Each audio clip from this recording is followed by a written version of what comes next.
39세 여자분이시고 이제 기혼이신데 소득이 1,650만 원이에요. 근데 이게 실수령이라면서요. 실수령에. 실수령. 이게 본인 소득도 낮지 않죠. 450이면. 본인이 실수령이 450이면 높죠. 그리고 플러스 남편분 실수령 1,200. 실수령이 1,200이다. 그러면 저축률이 지금 14%예요. 그러면은 지금 1,600을 벌어가지고 1,400 정도 쓰시는.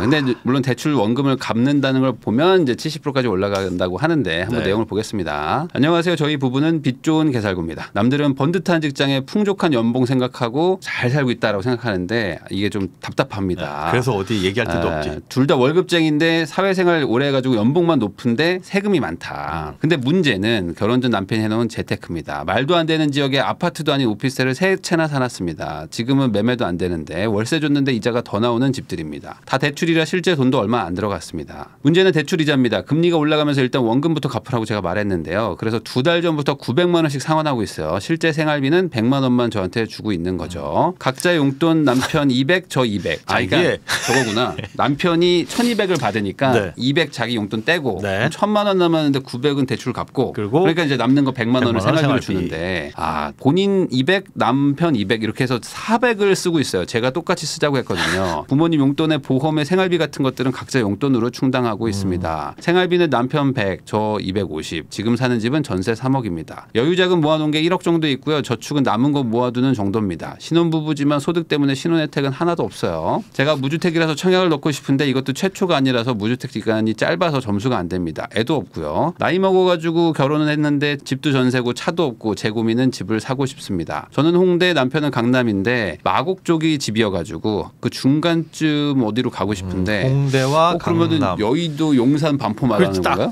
마용 지역이나 흑석. 아니, 마곡도 나쁘진 않은데. 그렇죠. 마곡도 나쁘지는 않은데 마용 지역이나 흑석 쪽이 중간이긴 한데 너무 비쌉니다. 24년 넘어가는데 현타 와서 답답한 마음에 사연 보냅니다. 어떻게 될까요? 라고 해주셨는데 우선은 좀 말하기가 좀 조심스러운 부분이 있어요. 그래서 기본적으로 이분들이 지금 가장 크게 문제라고 삼고 있는 게 이제 오피스텔인데 오피스텔 부분 한번 보면은 뭐 말도 안 되는 지역에 샀다고 하셨는데 우선 서울에 하나, 경기에 이제 각각 3억씩 2개를 사셨는데 이거가 아마 그런 것 같아요. 가격대를 보니까 아파텔 있죠. 아파텔 그런 거 그런 느낌. 뭐 1.5룸. 서울은 아파텔 절대 못 사요. 저 가격에.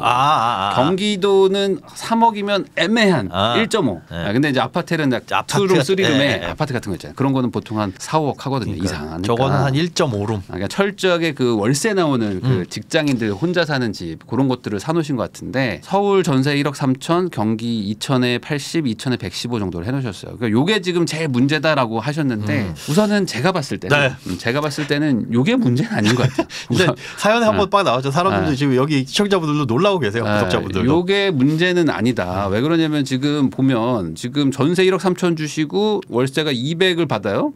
그런데 이제 이분들이 지금 요거 2개니까 6억이잖아요. 6억에 대출 껴봐야 한 4억일 텐데 그럼 4억에 5% 하면은 이자가 2천만 원입니다. 2천만 원인데 한 달에 200씩 벌면은 거의 똔똔이지 이게 손해 보는 구조는 아니거든요. 세금 나가고 뭐 하고 조금 남는 손해가 마이너스 계속 뭐 적자 나는 건 아닌 상황일 겁니다. 그런데 이제 아까 말씀하셨던 것처럼 이제 아내분이 이제 금리가 막 올라가니까 야 우선 이거 빚부터 갚자 이런 생각을 하신 것 같긴 한데 요거 한번 좀 따져보긴 해야 돼요. 자 그다음에 이제 12년씩 모닝을 타고 있지만 남편이 회사에서 차량 제공. 이게 임원급이네. 거의. 그러니까 실수령 1,200이면 연봉이 세전 연봉 2억은 넘어가요. 넘어가죠. 2억 조금 넘어갈 텐데 그 정도인데 뭐 과장님 일은 없고. 그럴 일은 없고. 그리고 회사에서 차량을 주면 그랜저 이상을 주지 않나요? 아무리 못해도. 아이고 연봉이 2억인데 차를 아반떼 풀옵션으로 드리겠습니다는 아닐 거예요. 아반떼 N? 아반떼 그 정도는 안 주시기 때문에 나름 뭐 어쨌든 차가 2대인 거죠. 공짜로 차를 한 대 더 타고 다니시는 거라고 보시면 뭐 큰 문제는 없지 않을까. 사실 누가 주는 차가 최고입니다. 최고죠. 사실 내가 사면 그동안 계속 돈을 막 까먹기 때문에 남이 주는 차 타고 다니는 게 사실 가장 좋긴 하죠.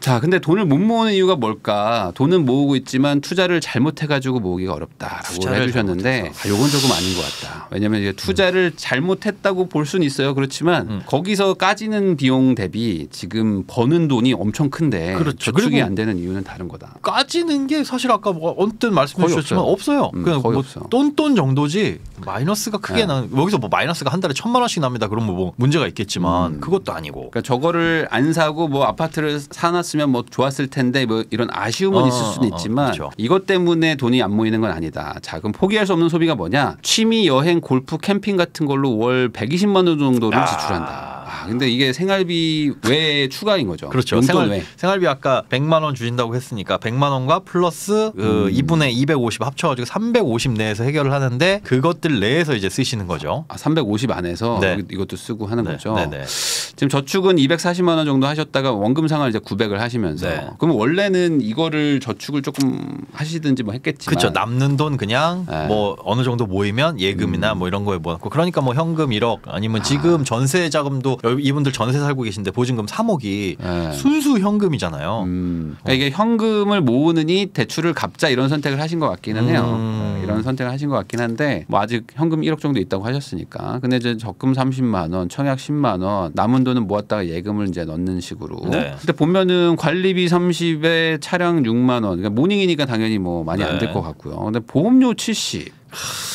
이게 편이 50이나 이게 문제가 이렇게 많이 버시는 분들 여러분들도 여기 보신 분들도 나중에 많이 벌게 되면 지금 적게 번다고 생각했을 때 타이트하게 관리를 안 해놓으면 이렇게 둔감해집니다. 모든 소비에. 그러니까 보험료를 여러분들 한 명이 50만 원씩 내고 있다는 거는 저희가 누차 말씀드렸지만 굉장히 비싼 보험료를 내고 있거든요. 그렇죠. 그러다 보니까 아내분의 보험료가 적어 보여. 20 정도면 뭐 그래. 근데 착각해서는 안 될 게 소득이 1,650만 원이라고 하더라도 보험료를 20만 원씩 낼 필요는 없는 거거든요. 그렇죠. 빌 게이츠가 그럼 뭐 한 달에 무슨 뭐 3억씩 4억씩 보험료 내겠냐고요. 아무리 돈이 많아도. 그 사람은 뭐 암 걸리면 치료비 더 들어가나 오히려 내 돈 가지고 하지. 네. 그러니까 저런 비용들을 줄일 수 있는 건데 똑같은 거. 그러니까 휴대폰 똑같은 거 쓰면서 통신요금 저는 30만 원 내요 하는 거나 다를 게 전혀 없다. 그럴 수 있다는 거죠. 네. 거기다 이제 우선 용돈도 조금 좀 많은 느낌이 좀 있긴 있고요. 네. 그래서 우선 전화를 한번 해가지고 내부 사정을 다시 한번 들어본 다음에 네. 또 이유가 있을 수 있으니까. 안녕하세요. 네, 안녕하세요. 엄지님. 네, 밝으시네요. 네, 요 사연 다 읽어봤는데요. 그 우선 남편분이 투자해놓은 게 세 채가 있잖아요. 그것 때문에 좀 속상하시긴 하겠어요. 어쨌든 그것 때문에 이자도 막 올라가고 하니까. 근데 제가 봤을 때는 돈을 좀 많이 쓰시는 것 같은데요. 지금 실수령이 높은데 네. 예. 월세를 한 200 받으시잖아요 지금. 그쵸. 근데 원래 이자가 한 200 정도 채 안 되지 않았나요? 예, 그래서 원래 그동안에는 그 월세로 이자가 감당이 안 되는 약간 마이너스 나는 구조였는데 최근에 약간 떨어져가지고 지금은 그냥 오피스텔은 없다고 생각하고 있어요. 왜냐하면 월세로 그게 퉁 쳐지는 상황이어서 네. 저희 자산에 아무런 영향을 미치지 않는 상태로 지금 만들어놨어요. 그러니까요. 그러면은 실수령이 거의 1,400 넘어가시는데 오피스텔에서 어쨌든 추가 금액이 나가는 게 없다 그러면 우리가 뭐 특별하게 뭐 문제가 되는 건 아니잖아요. 투자 때문에 문제가 되는 건 아니잖아요. 그렇죠. 네, 그래서 지금 보면은 원금 상환을 거의 막 1,000만 원씩 하시잖아요. 그쵸. 근데 이것도 잘 한번 생각해 보셔야 되는 게 1,000만 원을 갚으면 예를 들어 이자가 5%니까 그러면은 한 달에 한 5만 원, 6만 원 정도 줄어드는 느낌이긴 하거든요. 그러면 그게 우리한테 지금 엄청나게 큰 상황은 아니잖아요. 그 비용이. 그렇죠. 좀 다른 걸 좀 줄여야 돼요, 지금. 사실 생각해 보면. 용돈은 주로 어디에 쓰세요? 그 200, 200씩 쓰시는 거? 저는 사실은 개인적으로 다 모으거든요. 그러니까 그거를 다 저는 뭐 집에 용돈을 드리는 것도 없고, 예, 그래서 제가 조금씩 그냥 모아놓고 있고요. 그다음에 남편 같은 경우는 200 내에서 일단 시댁에 드리는 용돈이 일부 포함이 돼 있고 본인 네. 보험료 들어가 있고, 근데 사실 그 정도 연봉 받는 사람치고 한 달에 본인한테 쓰는 게 100만 원도 안 되는 거거든요. 진짜 안 쓰는 거죠. 네, 그러니까 둘이 왜냐면 지금 저도 조금 전에 계속 방송 보다가 지금 전화를 받았는데 네. 그 쓰는 350 내에서 저희가 쓰는 게 여행을 사실 좀 다녀서 그런 부분이 있어서 포함이 되는 거고 제 네. 용돈 200은 거의 대부분은 저는 저금이 되고 있는 상황이고 따로 모시는 건 아니고 그 같은 저축 저기 평균 200만 원씩 모은다는 게 그러면 그 200만 원 가지고 모으시는 거네요? 용돈 가지고? 아, 예, 맞습니다. 맞습니다. 그러면은 생각보다 안 쓰는데 걱정되시는 건 지금 요 투자가 어떻게 해야 되냐 이거죠, 그러면? 아니요, 집을 어떻게 사면 되냐. 집도 없고 차도 없잖아요. 차는 있잖아요. 지금 저 남편분 주셨잖아요. 차 하나 있잖아요. 그 좋은 차 아니에요, 그거? 그건 좋은 차죠. 남의 차죠, 근데. 에이. 영어가 아니잖아요. 남의 차 아니죠. 다니는 동안 계속 나오는 차잖아요. 그 회사 월급쟁인데 그거 어떻게 될 줄 알고. 그럼 그때 가서 사면 되죠. 그러니까 차는 맞습니다. 집과는 다르게 소모성 자산인데 그래요. 완전 소비성 자산인데 그걸 내 돈 주고 안 사고 공짜로 회사 다니는 동안 줍니다가 굉장히 큰 엄청 좋은 메리트입니다. 거죠. 그리고 나중에 회사 만약 그만두면 그때 가서 차 사면 상관이 없는 거니까 오히려 이건 좋은 거고 이제 문제는 지금 말씀하신 대로 집을 못 사냐라는 거가 이제 걱정이시라는 거는 우선 기본적으로 오피스텔 세 채 말고는 없으세요 남편분이 다른 거는? 네, 없어요. 그러면 청약은 무주택자 취급을 받아요. 네. 남편분이. 그러니까 뭐 어차피 무주택자라고 생각하고 청약을 넣으시는 건 뭐 상관은 없을 것 같고 그리고 그 세 채가 가지고 있는 것 자체를 지금 아까 말한 대로 월세랑 이자가 지금 똑같이 맞춰놨기 때문에 얘는 상관하지 말고 이제 열심히 돈을 모으시면 되는 거죠. 대출을 일부러 갚으실 필요는 없을 것 같아요. 제가 봤을 때는. 그 900만 원씩 갚기 전에는 예. 그 돈으로 뭐 하셨어요? 저희 결혼한 지 1년밖에 안 돼가지고요. 네. 900만 원씩 갚기 전에는 저한테 그 900을 줘서 지금 1억 정도 현금이 있다고 한 게 그건. 한 몇 달을 조금 모아놓은 거에 기존에 있던 돈을 합한 게 1억이 된 거고요. 네. 그 이후로는 이제 원금 상환을 하라고 저한테 주지 말라고 해서 그걸 갚았었던 거예요. 네. 기본적으로 저는 원금 상환은 이제 그만하셔도 될 것 네, 같고요. 네. 기본적으로. 왜냐면은 원금 상환을 해서 아끼는 비용이 뭐 그렇게 크지가 않기 때문에 그래서 그건 끌고 가시고요. 그다음에 거꾸로 현금은 모으시고 그다음에 이제 남편분 청약은 뭐 계속 이제 뭐 시도해 보시고 차가 없는 건 오히려 땡큐인 거고요. 땡큐요. 좋아요. 그리고 너무 좋죠. 오피스텔을 그럼 매각을 해야 되냐 안 해야 되냐 이거에서는 지금은 안 돼요. 지금은 오피스텔이 전혀 팔리는 분위기는 아니기 때문에 정부가 이제 뭐 총선 지나고 나서 아마 뭐 어떤 정책이 나오긴 나올 겁니다. 지금 오피스텔이 너무 지금 침체돼 있기 때문에 그때 봐가지고 매각할 수 있으면 매각해도 뭐 상관은 없다. 그 정도? 그러니까 지금 오피스텔 때문에 우리가 집을 못 사는 건 전혀 상관이 없는 얘기예요. 네, 그렇게 생각하시는 게 맞을 것 같아요.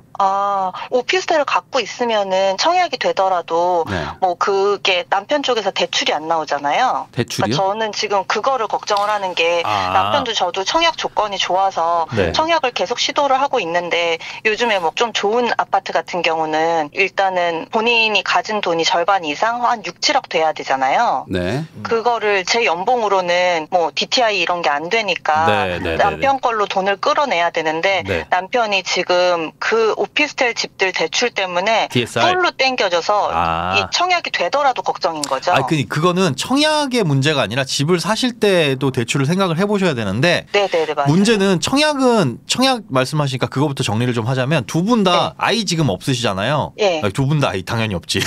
각자 지금 청약 조건이 전혀 안 좋아요. 지금 전혀 왜? 좋지 않으세요? 전혀 안 좋아요. 지금 왜요? 지금 청약의 제도의 기반은 아이가 없으면 안 되게끔 되어 있습니다. 추첨제만 되신다고 보시면 뭐 그쵸. 큰 차이가 없어요. 네, 생애 최초 특별 공급 뭐 이런 거나 사실 뺑뺑이로 돌리는 건데 근데 그런 네. 물량들도 더 줄이고 요번에 이제 3월 25일자로 해가지고 바뀌는 거 다자녀 특공 3명에서 2명으로 바뀌었고요. 그다음에 신생아 특공 새로 생기죠. 그다음에 예전에 그 뭐예요 미혼 특공이라고 하고 있지만 그거는 저 민영주택에서 아주 일부 물량 60제곱미터 이하 그러니까 60제곱미터 이하짜리가 없으면 아예 그거는 나오지도 않는 물량이라서 이제 아이 좀 낳으세요. 그럼 아이 낳으신 분들한테 혜택 많이 드릴게요. 이쪽으로 방향이 가고 있어요. 그래서 지금 자녀를 낳기 전까지는 두 분은 경쟁력이 전혀 없어요, 사실. 자녀를 낳아도 연봉 때문에 혜택이 없어요. 뭐 그것도 그렇죠. 마찬가지고요. 그럼 이제 청약에 있어서는 경쟁력이 없는 겁니다. 그러니까 청약이 되긴 되는데 오피스텔 때문에 청약이 안 되는 건 없고요. 그러니까 그냥 무주택자랑 똑같이 취급 받으시는데 아이가 없고 지금 결혼도 안 하셨고 했기 때문에 무주택자 취급을 받아도 경쟁력이 되게 떨어지는 상태여가지고 지금은 그냥 돈을 잘 모아가지고 일반 아파트를 뭐 전세 끼고 사신 그래. 다음에 뭐 오피스텔을 찬찬히 정리하면서 나중에 실거주를 하거나 하면 뭐 큰 문제는 없다. 근데 이제 제가 정리를 하면은 지금 남편분 투자 3개를 한 게 뭐 문제 같아 보이시겠지만 그분의 어떤 그 능력이나 뭐 이런 것들 봤을 때 그리고 지금 상황을 봤을 때 이게 뭐 대세적인 문제는 아니고 그냥 잘 저축하시면 큰 문제는 없고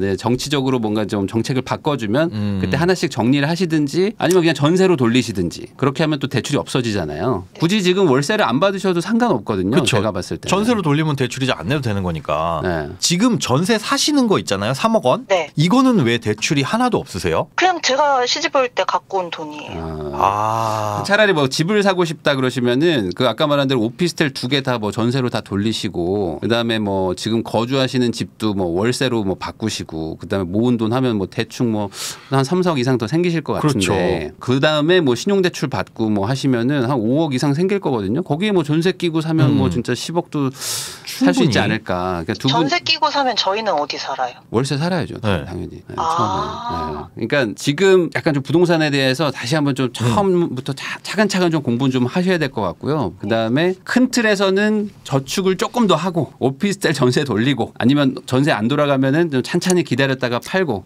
그러면서 우린 돈 모아가지고 한 1, 2년 있다 산다. 그렇게 생각하시면 사실 문제는 없어요. 그렇죠. 오피스텔 지금 혹시 내놓으셨나요? 매물로? 아니요. 내놨다가 네. 아예 그 부동산에서 회의적으로 말씀을 하셔서 네, 그냥 그러면 지금은 안 돼. 지금은 안 팔려. 그러면 전세는 혹시 수요가 있어요? 네, 있대요. 아 그래요? 그럼 전세로 돌리는 것도 괜찮을 것 같아요. 그럼 대출도 줄어들고 아까 말씀하신 대로 그럼 집을 살 때 뭐 DSR이나 규제 때문에 안 나올 것 같아요 하는 문제도 확 줄어들잖아요. 그래서 대출을 다 갚는 개념으로 전세로 다 돌리시고 그다음에 뭐 남편분 연봉이 높으니까 신용대출도 잘 나올 거예요. 그럼 뭐 지금 두 분의 상황에서는 대출을 더 받아서 뭐 문제되는 건 전혀 없어요. 제가 봤을 때는 대출을 뭐 한 8억 정도 받아도 뭐 크게 문제되시지는 않거든요. 혹시나 남편분이 지금 다니시는 직장에서 임원이면 보통 임원은 계약직이라서 1년이 어떻게 될지 2년이 어떻게 될지 모르는 건데 그런 상황인가요? 아니면은 정년까지는 쭉 버틸 수 있는 상황인가요? 그건 뭐 상황 바이 상황이어서 네. 잘 모르겠네요. 일단 정규직은 맞는데 네. 뭐 요즘에 뭐 임원이 그런 게 어디 있어요. 그러니까요. 알겠습니다. 그래서 보험 좀 줄이시고 네. 그리고 용돈도 아까 뭐 좀 적게 쓰신다고는 했지만 그래도 뭐 식비에 생활비 여행비 따지면 제가 봤을 때 못해도 한 달에 뭐 2, 300은 쓰시는 것 같은데 그것도 아직 아이가 없으시니까 그리고 또 이제 연봉도 뭐 높으시고 그리고 아까 말한 동네들 가고 싶은데도 뭐 빌라를 가고 싶으신 건 아니고 아파트 가고 싶으신 거면 못해도 15억에서 20억 왔다 갔다 지금 생각해야 되는데 그 정도 가려면은 어쨌든 돈 많이 모으시긴 해야 돼요. 그러니까 지금 조금 여유롭게 쓰지는 마시고 집 산 다음에 그 다음에 뭐 남으면 그때 가서 뭐 좀 취미나 여행을 좀 가자 정도로 생각하시는 게 맞지 않을까. 네, 원금 상환하는 거 이제 그만하시고 원금 상환은 안 하셔도 됩니다. 저거 상환한다고 해서 뭐 달라질 게 크게 없어요. 그리고 금리도 떨어지게 되면 특히나 괜히 갚았네라는 생각도 드실 거예요. 그럼요. 네, 그런 것도 있고 그리고 이제 아까 말씀드렸듯이 오피스텔 너무 급하게 팔려고 하지 마시고요. 지금이 최저 가격이기 때문에 여기서 뭐 더 빠지기는 사실 쉽지는 않아요. 지금 그러니까 이미 많이 빠졌고 지금 상황에서는 정책 변화를 좀 기다렸다가 제가 뭐 정책 바뀌면 또 영상도 찍고 하니까 그런 것들 보시고 나서 좀 오피스텔 매수세가 좀 붙거나 하면 그때 전세나 월세 아니면 뭐 매매로 뭐 팔면서 다시 정리하시면 된다. 그리고 어차피 지금 결혼하신 지 1년밖에 안 됐잖아요. 그러니까 남편이 뭐 옛날에 해놓은 거 뭐 어떻게 뭐 지금 뭐 몰래 한 것도 아니잖아요. 결혼한 이후에 몰래 한 것도 아니니까. 그렇게 좀 너무 뭐 남편한테 뭐라고 할 상황도 아니고 솔직히 그냥 두 분이서 행복하게 돈 바짝 모으시면 될 것 같습니다. 혹시 질문 있으세요? 그러면은 집을 지금 당장 안 사도 되는 거예요? 지금 집을 사고 싶다면 사셔도 되는데 아까 말한 동네는 못 사죠. 그 동네는 그래도 현금으로 뭐 한 6, 7억 이상은 있으셔야지 살 수 있을 텐데 아직 그 정도까지는 못 모았잖아요 우리가. 그러니까 제가 봤을 때는 뭐 한 1, 2년 정도 더 바짝 모으거나 아니면 시장 상황이 조금 바뀌면은 아까 말한 대로 그 오피스텔 다 전세 주시고 신용대출 왕창 받아가지고 집 사셔도 전혀 문제가 없는 경제력이다. 알겠습니다. 그래서 지금 너무 그 오피스텔 가지고 스트레스 받지 마시는 게 좋지 않을까. 보험 조금만 좀 줄이시고요. 보험이 너무 많은 것 같아요. 알겠습니다.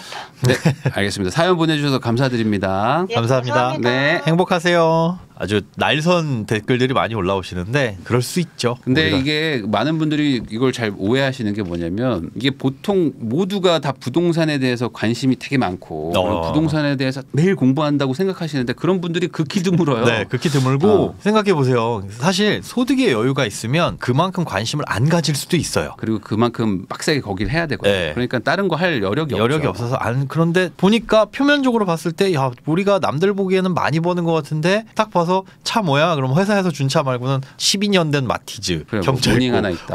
야 검소하네라고 하더라도 속은 썩어서 들어갈 수도 있죠. 그러면 그렇죠. 집은 뭐 어디 살아? 그러면 전세 3억짜리 전세 살고 있어.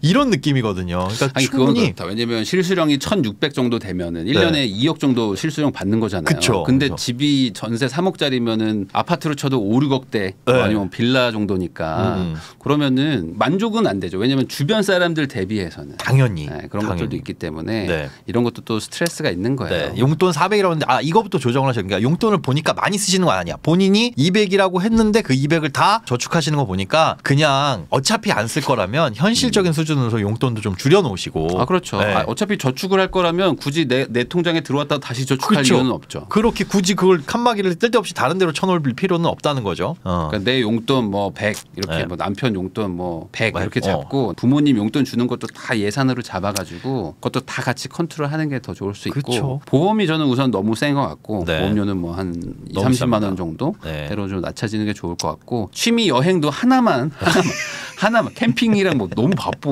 캠핑에 너무, 골프에 너무 바쁘게 사시니까 이게 그거 시즌별로 해가지고 하시는 것 같아요.